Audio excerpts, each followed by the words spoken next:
عامر ضیاء صاحب، مولانا کی واپسی سے توقعات وابستہ کرنا، کیا لگتا ہے آپ کو پی ٹی آئی اور جے یو آئی کے درمیان قربتیں بڑھ سکتی ہیں؟ یہ ہمیں سمجھنا یہ چاہیے کہ مولانا جو ہیں وہ اسٹیٹس کو کے سیاستدان ہیں. ان کی اگر آپ پوری سیاسی زندگی کو دیکھ لیں وہ کوئی انقلابی نہیں ہے.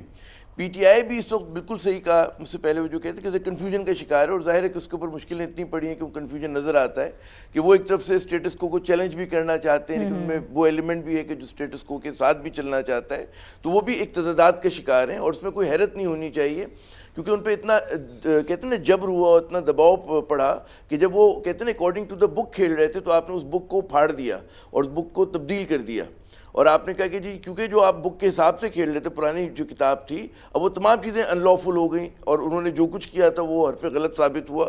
تو ان کے پاس اب کوئی چوائس نہیں ہے. ان کی سمجھ میں میرے خیال میں یہ کہ مقمصے میں ہوں گے کہ ہم کیا کریں. جب ہم قانون اور آئین کے مطابق چلتے ہیں تو پتہ چلتا ہے کہ جی عدالت کے فیصلے پہ عمل نہیں ہوتا، لیکن کیا جو ہے 90 روز میں کیا پی الیکشن ٹی آئی نہیں اس ہوتا. بات پہ بھی ایک پوری کنفیوز ہے کہ کہانی ہم نے جی. لڑنا کس کے خلاف ہے؟ ایک طرف وہ مولانا کو بھی منانا چاہتے ہیں، دوسری طرف وہ اسٹیبلشمنٹ سے بھی بات چیت کرنا چاہتے ہیں.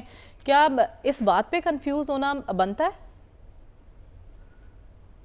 دیکھیں بات یہ کہ جو ہم کہتے ہیں کہ ذہین سیاستدان ہوں گے، وہ کہیں گے کہ جی ان کو ہم ایک مونولتھ میں نہ دیکھیں، ہم کوشش کریں کہ ڈفرینشیٹ کریں کہ اسٹیبلشمنٹ الگ ہے اور حکومت الگ ہے.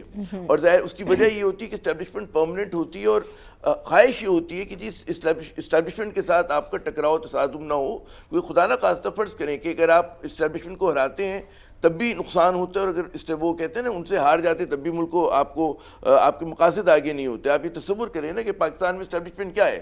فوج ہے نا. تو فوج کو اگر کوئی عوامی تحریک چلتی ہے خدا نخواستہ، اور اس کے اندر کوئی مطلب ہے کہ آمنے سامنے ہوں گے، جو ایسی سینیریو ہونا نہیں چاہیے پاکستان کے اندر، تو اس سے بھی پاکستان کی ریاستی کو نقصان ہے.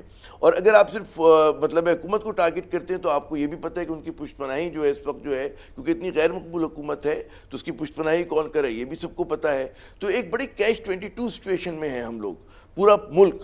اور پھر وہ جو عسکری صاحب نے بہت زبردست بات کی ہے، اصل بات یہ ہے کہ ہم چیزوں کو دیکھ رہے ہیں عمران خان کی کامیابی یا ناکامی کے پیمانے پہ، یا شہباز شریف صاحب کی کامیابی یا ناکامی کے. مسئلہ یہ کہ ہمارا نظام جو ہے وہ ڈیلیور نہیں کر رہے ہیں. کوئی بھی ملک یا ریاست ہوتی ہے عوام کی فلاح اور بہبود کے لیے ہوتی ہے.